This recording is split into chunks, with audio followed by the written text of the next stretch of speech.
sitting ducks. I mean, we were underneath the table, hoping that we were going to be safe when we get home to our family. Tonight, for the first time, we are hearing directly from a Buffalo teacher who was inside McKinley High School the day of the violent attack. Good evening once again. Thanks for joining us. The teacher speaking with me one-on-one, blasting the district, saying this attack was inevitable. The strong allegations come as one of the victims of the attack earlier this month takes legal action. 14-year-old Sergio Jeter was stabbed multiple times and remains in critical condition. Today, attorneys representing him and his family say they've served a notice of claim to the Buffalo Public School District and its superintendent, Dr. Kreiner Cash. This is the first step toward a lawsuit. The suit claims the district failed to provide a safe school environment and could have prevented that recent attack. And the McKinley High School teacher I spoke with agrees. He and other teachers say the district has allowed for a dangerous culture to grow. Tonight, my one-on-one conversation, plus new allegations of fraudulent student grading and the numerous cries for help. It's all part of our new series, The Follow-Up, which is our commitment to covering the stories that impact you. As the FBI, Buffalo Police, and SWAT teams descended on McKinley High School February 9th, history teacher Joe Marciniak was hiding in the school library. And a gentleman that works with me, he comes in and he actually makes the motion of a gun. And he, tells us we've got to go into this room. He says officers were going room to room, guns pointed, searching for the shooter. And for that assault rifle to be so close to my head left a mark on me. But Marciniak says most troubling about that day was that it was, as he calls it, inevitable. You think it's dangerous at McKinley? I would say dangerous, bordering on child abuse. Child abuse, he says, because of what students have witnessed and endured since 2017, after Superintendent Kreiner Cash tapped Mark Abraham to become principal, replacing longtime principal Crystal Bowling Barton when she was put on administrative leave.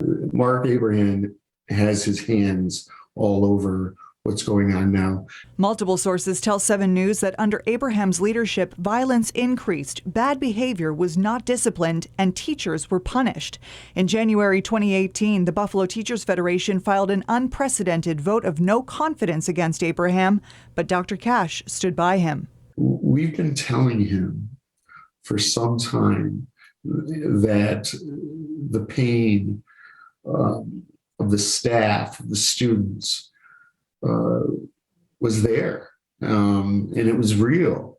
And he ignored us. In 2019, a student assaulted a McKinley teacher. This is the wound the teacher suffered. As a result, the teacher was moved to a different school. The school district's attorney in a WBFO report saying, to protect his own safety and his feeling that he is unsafe at the school, we have elected in the best interest of all involved to place this individual at a different high school. Well, then, Dr. Cash, you knew the school wasn't safe. You're a lawyer, you're an attorney.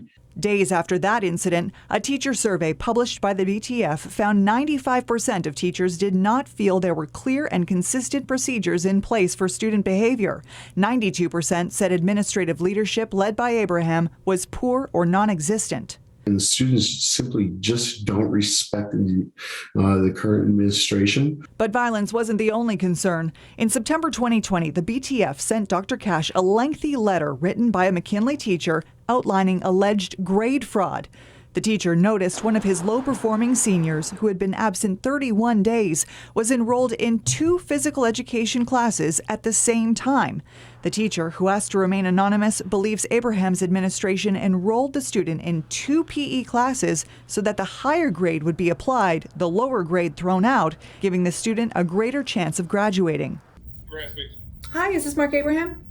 Yeah, it is. Who's this? Hi, it's Ashley Rowe calling. We tried to get Abraham's response on all of these allegations and concerns, but he only had this to say. I have no response. I have no comment. Again, my prayer is for McKinley High School and the child that is fighting for his life, and that's my prayer for him and his family. 7 News also reached out to the district for comment. A spokesperson said, in light of the pending legal action, the district, per the advice of counsel, will not comment at this time.